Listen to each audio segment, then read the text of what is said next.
शंकर से दयालु बढ़कर कोई नहीं। भगवान जो बड़े दयालु हैं, बड़े करुणानिधान हैं। इस प्रकार से जब भगवान शिव की महिमा गाई,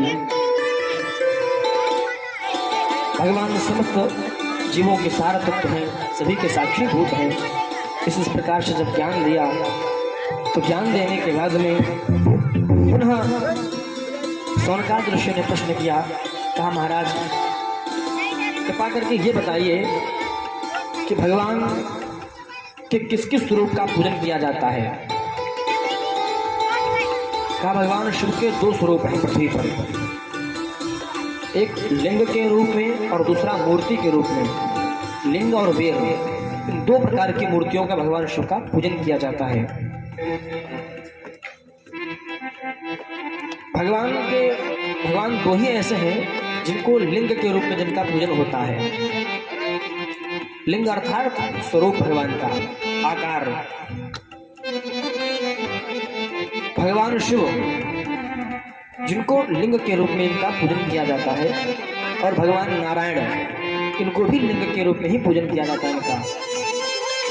अच्छा महाराज, भगवान शिव की पूजन की विधि क्या है महाराज? किस प्रकार की पूजा इनका की जाए? पूजा करने का विधान क्या इनका है? का महाराज भगवान शिव की पूजा का सबसे सरल विधान है, बहुत शीघ्रता से प्रसन्न होने वाले देवता हैं ये। जल के चढ़ाए ते जमलोक ते उबार देत, चंदन के चढ़ाए चक्रवर्ती कर देत हैं। अक्षत के चढ़ाए ते इच्छित फल देत हैं, और दीप के दिखाए चारों दीप हैं प्रदान करते। भंग के चढ़ाए ते संग कर लेत हैं, और गाल के बजाए ते निहाल कर देते हैं। बड़े सरल स्वभाव के हैं कि हमको कहते हैं हमें कुछ नहीं चाहिए, बस आपका भाव चाहिए। भाव के साथ अगर आप एक लोटा जल भी चढ़ा देते हैं तो भी प्रसन्न हो जाते हैं। क्या करते हैं? जल के चढ़ाए ते जमलोक ते उबारी देत। जमलोक की यातनाओं से जीव को विमुक्त कर देते हैं, जमलोक को जाने ही नहीं देते उसको हैं। अच्छा महाराज, अगर किसी को यमलोक न जाना हो ना तो भगवान शिव को रोज एक लोटा जल चढ़ाओ। ऐसा कोई देवता है ऐसा कोई उसको जल चढ़ाओ प्रसन्न हो जाए? हमको घर ला करके एक लोटा जल दे दे और हमसे कहे पंडित जी आप प्रसन्न हो जाओ, क्या हम प्रसन्न हो जाएंगे? असंभव है। लेकिन भगवान कहते हैं कि हमको अगर एक लोटा कोई भाव से जल चढ़ा देता है ना तब भी हम प्रसन्न हो जाते हैं। अच्छा, किसी को धन की कामना अगर हो, चंदन के चढ़ाए ते चक्रवर्ती कर देते हैं। अगर धन की कामना है तो भगवान शिव पर पीले चंदन का लेपन करिए बढ़िया से। अगर आप नित्य चंदन का लेपन करते हैं तो शिव पुराण में लिखा है कि भगवान शिव उसको इतना धन प्रदान कर देते हैं कि वो समेट नहीं धन को पाता है। इसलिए अगर धन की इच्छा है तो भगवान शिव का नित्य चंदन से लेपन करिए। चंदन के चढ़ाए चक्रवर्ती कर देते हैं। और आपके मन में अगर कोई कामना है, कोई इच्छा जागृत है, महाराज हमें इस वस्तु की आवश्यकता है, वैसे तो कामना रखनी ही नहीं चाहिए, निष्काम भाव से भगवान का पूजन करना चाहिए। महाराज हमारी ये कामना पूर्ण कर दीजिए, हम आपको ये चढ़ा देंगे। हमारा आप ये कार्य कर दीजिए, हम आपको ये चढ़ा देंगे। देखिए संसार में तो घूस चलती है, मानते हैं, लेकिन कुछ जीव ऐसे हैं जो वहां भी घूस चलाते हैं। लिखा है प्रभु का यही पार्लियामेंट, चाहे लगा लो इको साबुन, चाहे लगा लो सेंट, प्रभु का वही पार्लियामेंट। भगवान नहीं देखते हैं कि आप कितने धनवान हैं, कितने बलवान हैं, कितने ज्ञानवान हैं, बस केवल आपके पास धर्म होना चाहिए। अगर आप किसी कामना के साथ पूजा करते हैं तो अक्षत के चढ़ाए ते इच्छित फल देत हैं। भगवान शिव को अक्षत चढ़ाइए, और अक्षत साबुत होना चाहिए। चढ़ाने वाला अक्षत हम लोग क्या करते हैं पता है, अपने खाने के लिए बढ़िया बासमती वाला चावल, महाराज जो लंबा वाला चावल हो ना वो लेके आना घर दुकान से, लेकिन जब पूजा में काम आएगा ना तो वही कोटे वाला चला देंगे, लोग बढ़ा दो पूजा में तो यही कम पड़ेगा। इसलिए जितना भी चढ़ाए भगवान को भाव से। अक्षत के चढ़ाए ते इच्छित फल प्रदान करते, और दीप के दिखाए ते ज्ञान दीप दे देते हैं। भगवान शिव के पास दीपक जलाने से अपने अंतरात्मा में ज्ञान की दीप ज्योति भगवान प्रज्वलित कर देते हैं। मन में किसी प्रकार का कोई झंझट नहीं रह जाता है, कोई समस्या नहीं रह जाती है, भगवान स्वयं उसको दूर कर देते हैं। भंग के चढ़ाए ते संग कर लेत हैं, और गाल के बजाए ते निहाल कर देते हैं। बड़े दयालु हैं, इनको भांग चढ़ाओ तो प्रसाद में रख लेते महाराज, न जाने कितने मदमस्त हो जाते हैं ये, इनको जान ही नहीं मिलता है कि क्या कर रहे हैं क्या नहीं कर रहे हैं। भंग के चढ़ाए ते संग कर लेते हैं। जितने भी आप द्रव्य वस्तु भगवान को चढ़ाएंगे भगवान प्रसन्न ही हो जाते हैं। लिखा है भागवत में, पत्रम पुष्पम फलम तोयम यो मे भक्त्या प्रयच्छति, तदहं भक्तुपहता अस्नामि प्रयतात्मनः। भगवान कहते हैं हमारे भाव से पत्र पुष्प फल जल तोय कुछ भी आप चढ़ा दीजिए, हम आपसे प्रसन्न हो जाएंगे, लेकिन भाव से। भाव कल भी हमने कहा था आपसे, भाव ही सर्वस्व प्रभु का, भाव ही आधार है, और भाव से भज लो प्रभु को, भव से बेड़ा पार है। भगवान केवल आपके भाव के भूखे हैं, न कि आपका भाव देखते हैं रेट वाला, किस रेट से आप सामान लेकर के आए हैं। भाव हो भगवान का, कुछ भी चढ़ा दीजिए भगवान प्रसन्न हो जाते हैं। इस प्रकार से वर्णन किया। और कहा एक और है देवता भगवान नारायण, जिनको वृंदा के द्वारा श्राप मिला था।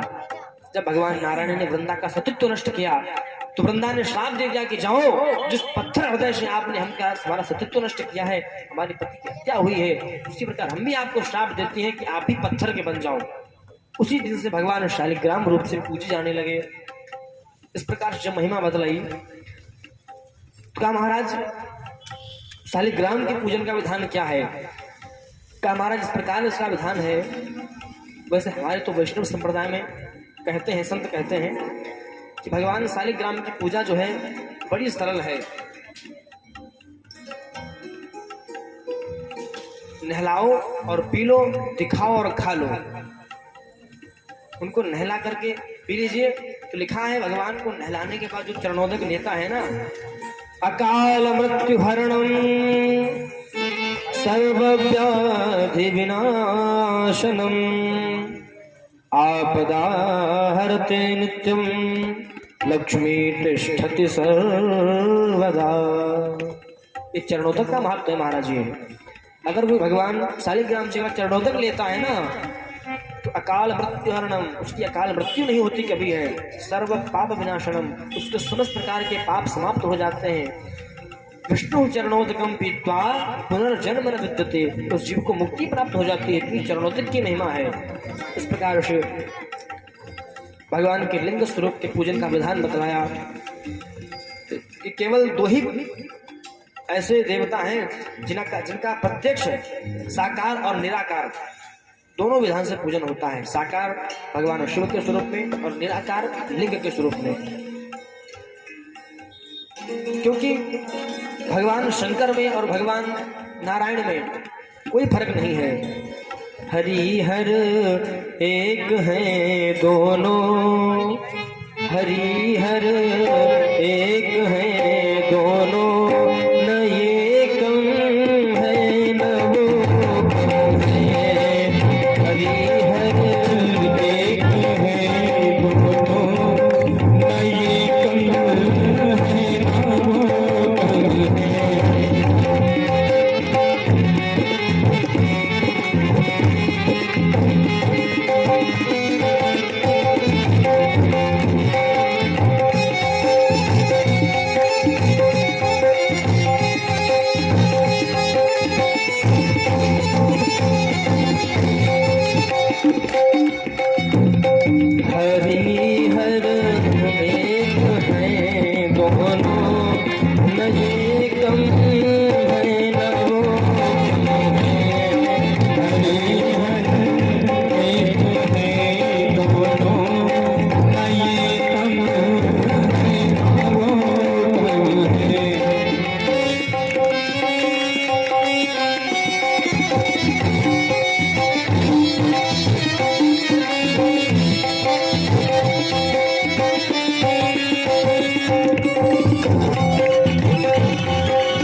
है हिमालय, अब लक्ष्मी जी कहाँ से प्रकट हुई?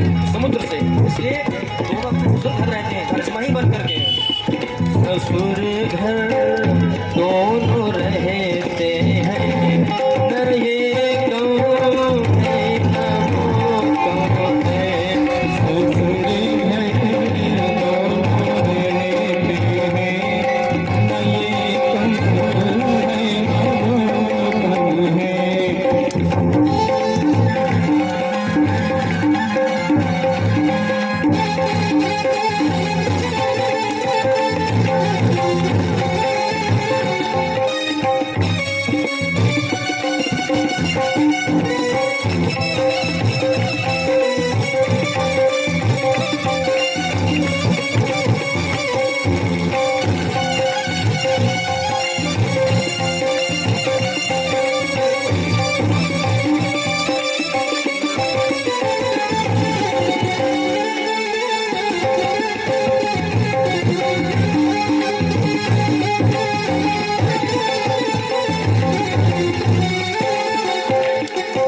और ज्ञान में विशेषता है, ये तो समझ गए कि दोनों ससुर कहाँ ही रहते हैं।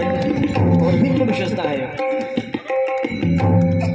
ये पीते भांग का प्याला, वो पीते प्रेम रस प्याला। वो पीते भांग का प्याला, वो पीते ये पीते भांग का प्याला, वो पीते प्रेम रस प्याला। नशे में दोनों रहते हैं, नशे में दोनों रहते हैं, न ये तुम है न वो तुम है। हरि हर एक है दोनों, न ये तुम है न वो तुम है। हरि हर एक है दोनों,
शिवस्य हृदयं विष्णु, विष्णुश्च हृदयं शिवम।